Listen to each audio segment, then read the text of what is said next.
Olá, tudo bem com você? Vamos para mais uma recapitulação da lição da Escola Sabatina desta semana, a última semana do trimestre. Estamos encerrando então a lição sobre a aliança. Você já garantiu aí a sua próxima lição, a lição do próximo trimestre? Eu já estou aqui com as minhas. A lição de adultos, descanso em Cristo, temas realmente muito importantes. Vai valer muito a pena, de novo, estudarmos aí durante um trimestre o tema do descanso em Cristo. E a lição dos jovens, a contexto bíblico, trará um tema diferente, mais voltado realmente para os jovens, que é sexualidade na Bíblia. Princípios bíblicos sobre comportamento sexual. Vale muito a pena você ter e estudar essa lição aqui, a lição dos jovens, contexto bíblico. Muito bem. E a última lição, então, do nosso trimestre, em que estudamos sobre a aliança. Aliança, o eterno concerto de Deus com o seu povo. Aqui a lição dos jovens. E a de adultos teve como título, neste trimestre, então, havendo uma convergência aí de assuntos, a promessa, a aliança eterna de Deus. Como sempre acontece, a lição dos jovens ela tem uma abertura aqui, um espaço para anotações, um texto, QR codes para você ter aqui assuntos complementares e uma tirinha. Olha só, a tirinha dessa semana aqui, você vê então uma luminária tentando brilhar até perceber, porque um amigo, a Bíblia, na verdade, mostrou para ela, que desconectada da tomada é impossível brilhar. Assim também somos nós, não temos vida em nós mesmos, não temos como brilhar se estivermos desligados da fonte de vida, da fonte de luz, que é Jesus.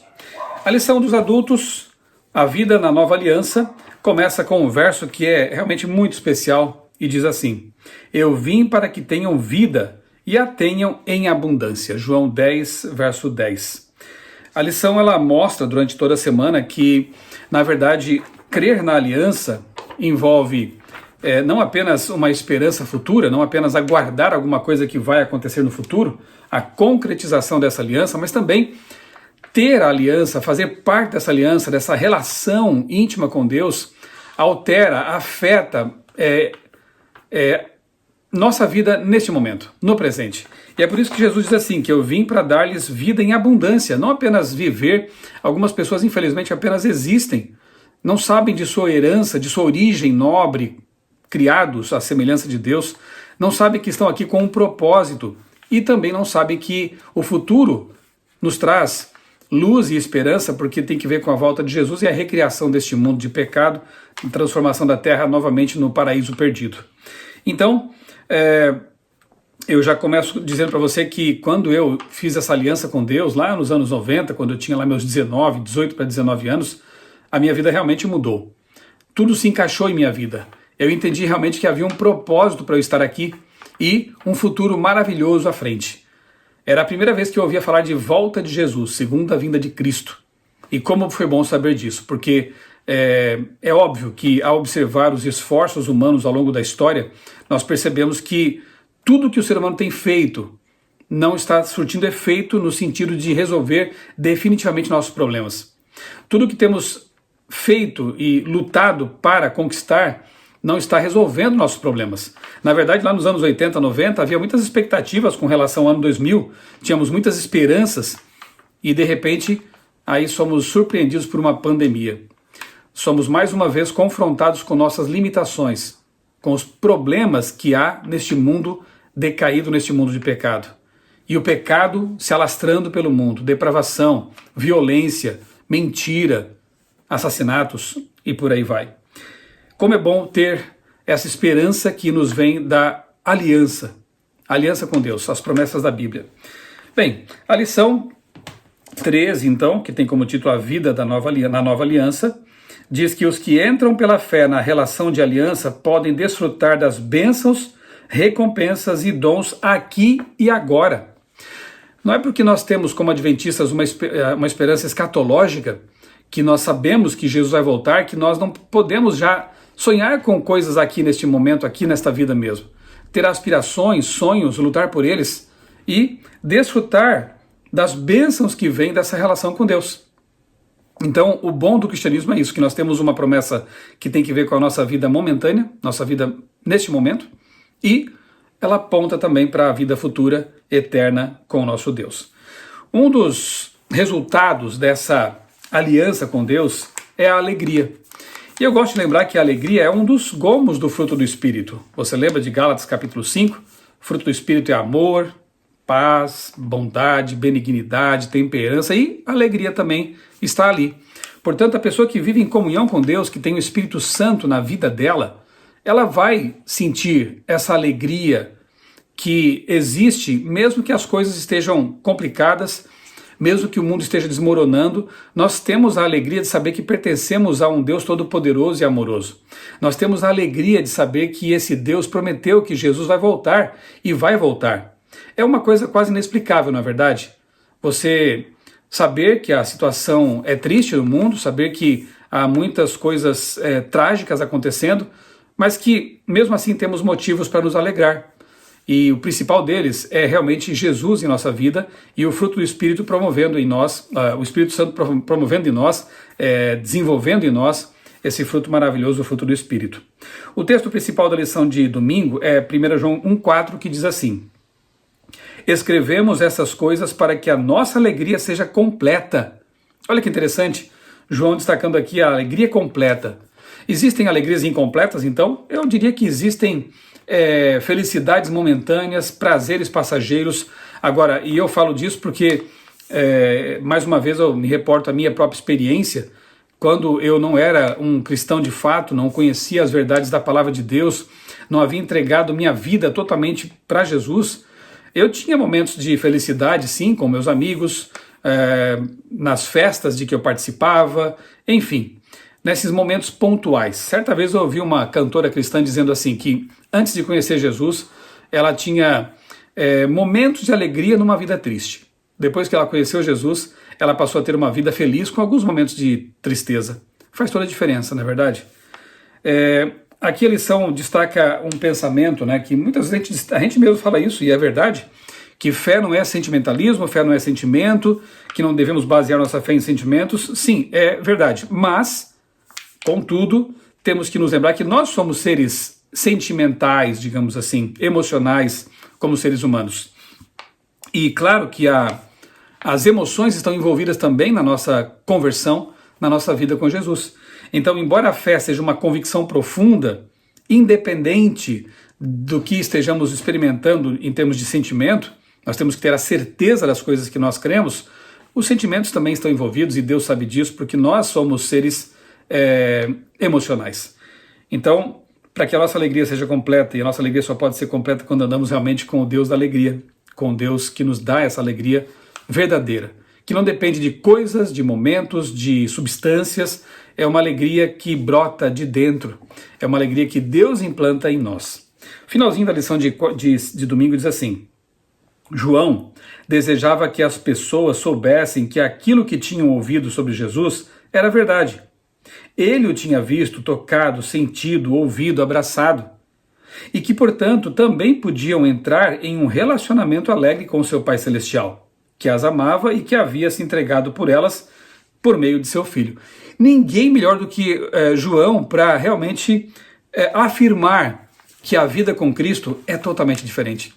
Que a vida com Cristo nos traz a alegria completa, plena, uma vida abundante. Por quê?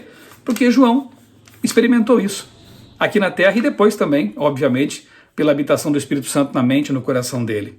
João estava preso na ilha de Patmos, mas teve a alegria de sentir a presença e ter de fato a presença de Jesus com ele lá também. Então, repito, a alegria do cristão não depende das circunstâncias, de coisas, de pessoas, de substâncias. Ela depende da relação íntima com Deus. Aquele que promove, que faz frutificar em nós esse fruto maravilhoso chamado fruto do Espírito. Segunda-feira, livres da culpa. Outro motivo para nos alegrarmos e para percebermos que a aliança traz benefícios para agora, já, que é o perdão dos nossos pecados. Aqui o texto é Romanos 8:1, veja que texto precioso esse. Agora nenhuma condenação há para os que estão em Cristo Jesus, que não andam segundo a carne, mas segundo o Espírito. Veja bem, não há condenação para quem está em Cristo, claro, porque Cristo perdoa os pecados e não nos joga mais no rosto essas culpas. Ele assumiu sobre a cruz nossos pecados e quando nós nos confessamos, reconhecemos nossa culpa, pedimos perdão, Ele nos perdoa, nos purifica, nos justifica. Agora, temos que andar não mais segundo a carne, mas segundo o Espírito. O que quer dizer isso? Ora, a Bíblia diz que as obras da carne são prostituição, lascívia, mentira. A lista é grande, né, de coisas que nós podemos praticar quando estamos longe de Jesus. Coisas abomináveis, coisas... a violência, enfim, a desigualdade, há uma série de pecados listados na Bíblia, em oposição ao fruto do Espírito. Então, aquele que aceita Jesus, que é perdoado, não pode mais viver nas práticas carnais, não pode mais viver agora uma vida andando segundo a carne, como diz aqui o apóstolo Paulo, mas segundo o Espírito.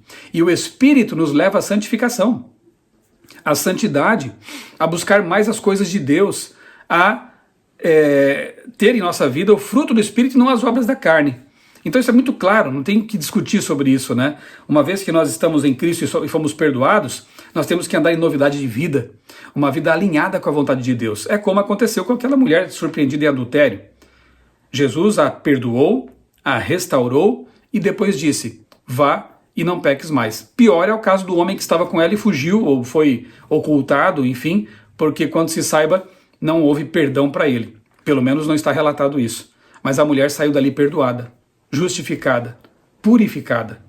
Mas a ordem de Cristo é vá e não peques mais. Interessante que ali no verso original, no grego original, está a palavra que tem que ver realmente com o pecado, a amartia. Então não há o que discutir com relação a esse texto. Ele tem que ver realmente com o abandono do pecado por meio do poder que vem de Cristo. E Paulo aqui só reforça isso.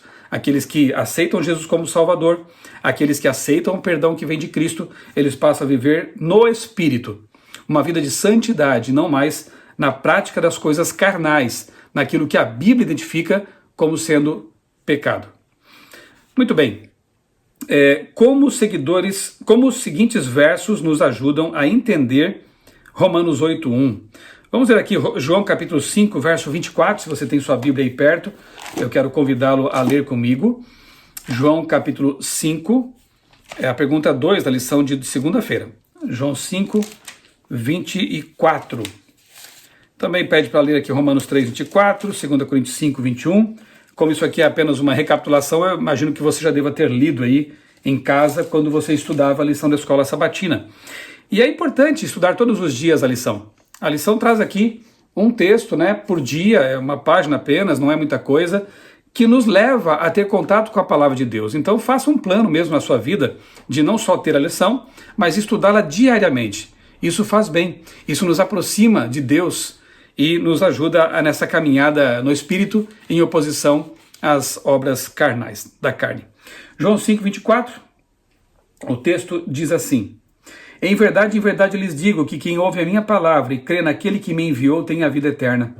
Não entra em juízo, mas passou da morte para a vida. Que texto bonito e precioso, não é verdade? Então, vários textos, né? Eu não vou ler os demais porque o tempo aqui é curto, mas vários textos afirmam isso, de que nós andamos em novidade de vida quando andamos com Jesus.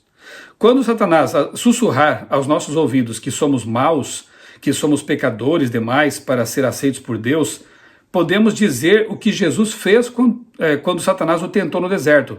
Podemos citar as Escrituras. Por isso é importante estudar a Bíblia também, para nós conhecermos as promessas que há nela, para conhecermos as promessas maravilhosas de perdão e restauração. Porque o diabo muitas vezes vai nos levar ao pecado, a cair, a tropeçar, e ele mesmo vai dizer assim: você não é mais digno agora de ir à igreja, de ler a Bíblia, de estudar a sua lição, de querer ser um cristão, porque você é um pecador.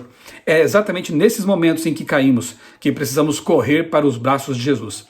É exatamente nesses momentos em que nós somos levados por Satanás a pecar e tropeçar que precisamos olhar para Cristo e receber dele o perdão dos pecados e a restauração, como aconteceu com Pedro, por exemplo, e tantos outros. Pedro negou Jesus, traiu Jesus, mas quando olhou para Cristo e viu naquele olhar bondade e perdão, ele se arrependeu amargamente, profundamente, e foi restabelecido como um pastor das ovelhas de Jesus, um grande pregador, um autor da Bíblia. Não importa o que você tenha feito, como você tenha vivido, se você aceitou Jesus como seu Salvador, foi restaurado por ele, você pode e será reintegrado como um filho de Deus, digna, e poderá também contribuir na salvação de outras pessoas que neste momento, quem sabe, estão passando por aquilo que você e eu já passamos também. Terça-feira, nova aliança e novo coração. O texto é Efésios 3, 17 a 19. Veja que texto precioso também, profundo esse aqui do apóstolo Paulo. E assim pela fé, que Cristo habite no coração de vocês, estando vocês enraizados e alicerçados em amor, isto para que com todos os santos vocês possam compreender qual é a largura, o comprimento, a altura e a profundidade, e conhecer o amor de Cristo que excede todo entendimento, para que vocês fiquem cheios de toda a plenitude de Deus. Que texto fantástico! Daria para gastarmos aqui muito tempo só dissecando, analisando cada parte do que Paulo diz aqui, né? Ele fala que Cristo habite no coração de vocês. Cristo, interessante porque nós já vimos também que na aliança, em lições das semanas passadas aí, que na aliança Deus quer escrever a sua lei no nosso coração, ou seja, em nossa mente. Mas aqui Paulo diz que Cristo tem que habitar em nosso coração, afinal, Cristo ou a lei? Ambos. Porque quando Cristo habita em nós, os princípios do reino de Deus, que são os mandamentos que ele mesmo estabeleceu, passam a estar ali também presentes. Jesus mesmo disse, se me amais, guardareis os meus mandamentos. Então ter Jesus no coração significa ter também a lei de Deus em nosso coração. E aí a alegria vai ser plena. Nós viveremos naturalmente os princípios do reino, porque Jesus estará em nós, operando em nós o querer e o realizar segundo a sua boa vontade. Como dizia Paulo, não sou mais eu quem vive, Cristo é que vive em mim, e é assim que a vida cristã deve ser vivida, e é assim que dá certo e é assim que somos felizes, vencendo por meio de Cristo, dia após dia. Quarta-feira, nova aliança e vida eterna. O texto é João 11, 25 e 26, diz assim: Então Jesus declarou: Eu sou a ressurreição e a vida. Quem crê em mim, ainda que morra, viverá. E todo que vive e crê em mim, não morrerá eternamente. Olha só, o oposto de vida eterna é morte eterna, portanto. Quem crê em Jesus e o aceita como Salvador começa desde já a desfrutar da vida eterna.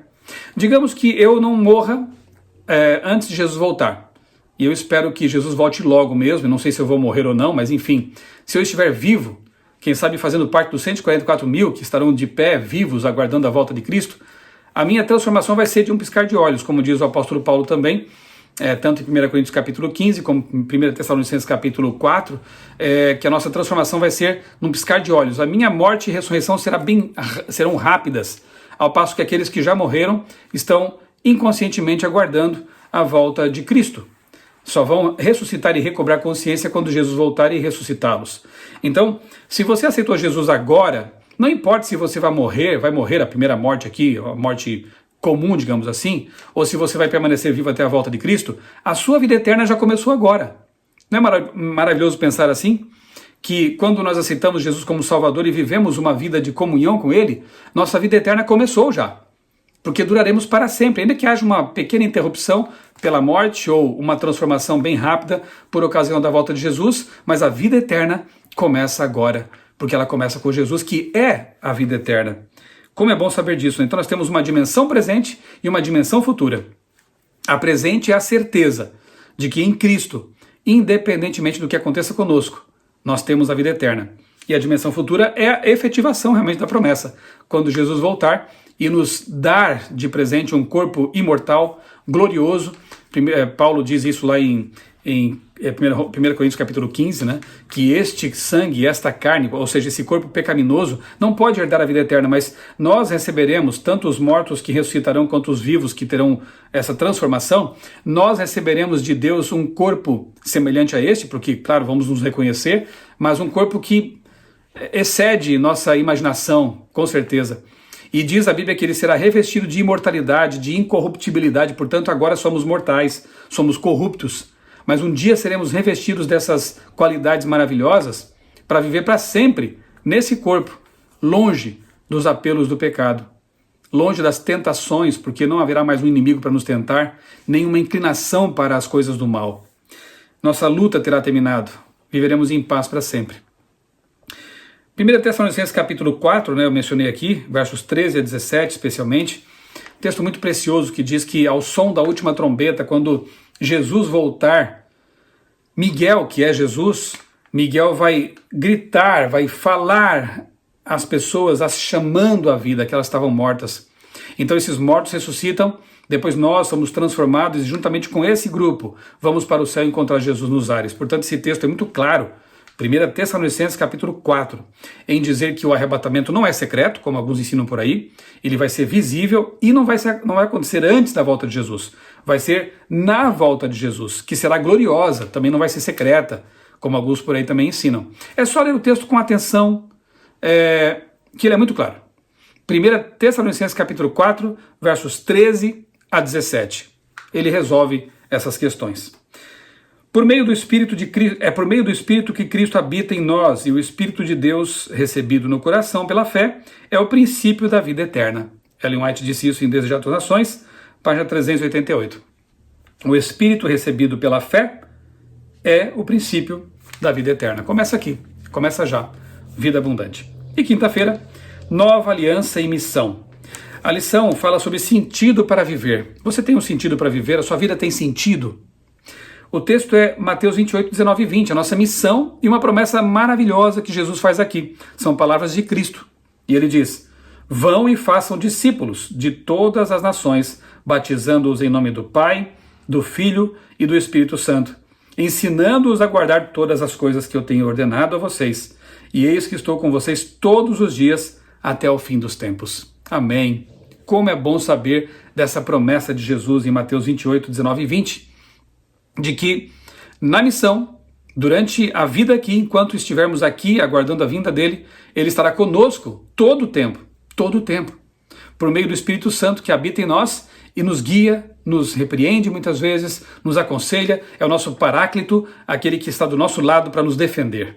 Como é bom saber que nós temos essa companhia até a consumação. Nunca viveremos sem a ajuda, o amparo, o consolo do nosso Deus. Especialmente nos momentos mais probantes e difíceis pelos quais muitos passarão antes da volta de Jesus. Não é nesse momento que Jesus nos deixaria órfãos, na verdade?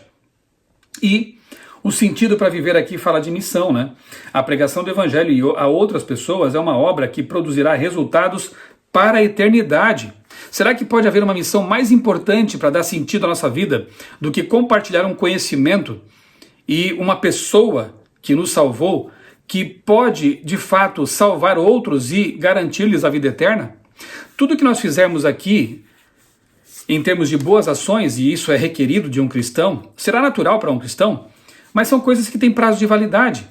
A comida com que eu alimento alguém hoje, amanhã já não será mais suficiente. Essa pessoa vai ter fome de novo. A saúde que eu ajudo a restaurar em alguém, no corpo físico dessa pessoa, que bom, isso é muito bom e é esperado e é bom que se faça, mas daqui a algum tempo essa saúde vai faltar de novo e eventualmente essa pessoa vai morrer. Então tudo que nós fazemos aqui na Terra, em termos sociais, médicos, em outras circunstâncias mais, tem prazo de validade, por mais importante que seja. Mas quando nós pregamos o Evangelho eterno de Apocalipse 14, veja, ele é eterno, é imutável e deve ser proclamado no fim da história deste mundo, tanto quanto foi na história passada. Quando nós pregamos esse Evangelho eterno, as pessoas têm acesso à vida eterna. Claro que elas terão que ter também sua fome saciada, suas necessidades presentes, atendidas, e a igreja tem que fazer isso mesmo, né? A Bíblia, ela sempre enfatiza cuidar dos desfavorecidos, as viúvas, os órfãos e por aí vai. É uma missão nossa. Ellen White escreveu um livro inteiro sobre isso, Beneficência Social. Nós temos esse livro à disposição. Porém, se essa beneficência for feita sem a pregação do Evangelho, ela é incompleta. E nós só sentimos realmente essa alegria profunda de ter um senso de missão quando estamos certos de que estamos compartilhando uma experiência, um conhecimento e uma pessoa que vão oferecer às pessoas com quem compartilhamos também o acesso à vida eterna, assim como nós tivemos. Sabe, desde que eu me tornei adventista lá nos anos 90, uma coisa que me traz muita alegria, muito prazer, é dar estudos bíblicos. Eu sempre tenho dito e repito que minha esposa e eu, desde que namoramos, nos tornamos uma dupla missionária. E eu não me lembro de uma vez em que, por algum período muito longo, ficamos sem dar estudos bíblicos. E é uma experiência tão maravilhosa, porque quando estamos terminando um estudo e já fazemos novas amizades com esses estudos, a gente ora a Deus pedindo: Senhor, coloca mais alguém em nosso caminho para que nós possamos testemunhar do Teu amor, para darmos estudos bíblicos. E Deus sempre atendeu essa nossa oração. Sempre encaminhou pessoas que precisavam ouvir da palavra dEle. Eu quero convidar você também, quero desafiar você a fazer a mesma coisa. Peça para Deus colocar alguém em seu caminho e depois me diga se essa oração não foi atendida. Mesmo que você não se sinta preparado para isso, mesmo que você se sinta insuficiente, todos nós somos. Quando eu comecei a dar estudo bíblico, eu era recém-convertido, eu tinha muito menos conhecimento do que eu tenho hoje da Bíblia. Mas o pouco que a gente acha que é pouco, é muito para quem não tem essa esperança, ou não sabe quase nada da salvação, da volta de Cristo, das doutrinas maravilhosas da Bíblia. Então, coloque-se nas mãos de Deus. Eu tenho certeza de que se a sua vida, quem sabe, está parecendo agora sem sentido, sem uma motivação, quando você começar a partilhar a palavra de Deus, você vai perceber como realmente a motivação vem e o sentido passa a existir. Servindo o próximo, nós encontramos realmente o sentido para a nossa vida. É o maior sentido que possa haver. Tudo que nós fizermos, os nossos estudos, nossas aquisições, as bênçãos que recebemos de Deus devem ser empregados na missão. Devem ser colocados a serviço de Deus. E assim, esse tudo que nós conseguimos, por nosso esforço, com as bênçãos de Deus, passa também a ter um sentido especial. Experimente. Tenho certeza de que você vai se sentir bem melhor, vai ser outra pessoa. E mais do que isso, você vai ter a alegria eterna de, no céu, na nova terra, ter ali pessoas que estarão ali porque você se dedicou pela salvação delas. Elas serão eternamente gratas a você, como eu sou eternamente grato à pessoa que me trouxe para a igreja. Nunca vou esquecer esse gesto de bondade extrema de uma pessoa que dedicou 3 anos da vida dela para me trazer conhecimento da palavra de Deus, nunca desistiu de mim para me evangelizar. Eu serei eternamente grato a essa pessoa, o Vanderlei Hicken, que me trouxe para o caminho da verdade da palavra de Deus. Eu quero ler aqui, encerrando, um trecho do livro Testemunhos para a Igreja, volume 5, de Ellen White, com o qual a lição é encerrada, a lição de sexta-feira. Achei maravilhoso e diz assim: é um apelo para você mesmo, para nós todos. Venha, meu irmão, venha assim como está, pecaminoso e corrompido. É o apelo que Deus faz a todos nós, a todas as pessoas. Venha como você está, pecaminoso, corrompido, sujo pelo pecado, com a vida torta, não importa. Venha como você está, mas não para aqui. O texto continua, obviamente. Coloque seu fardo de culpa sobre Jesus e pela fé reclame seus méritos. Venha agora enquanto existe misericórdia. Venha com confissão, aí sim, reconhecimento do pecado. Não é ir a Jesus para permanecer como se está. É ir para ser santificado, purificado, perdoado, restaurado. Venha com confissão, venha contrito de coração e Deus o perdoará abundantemente.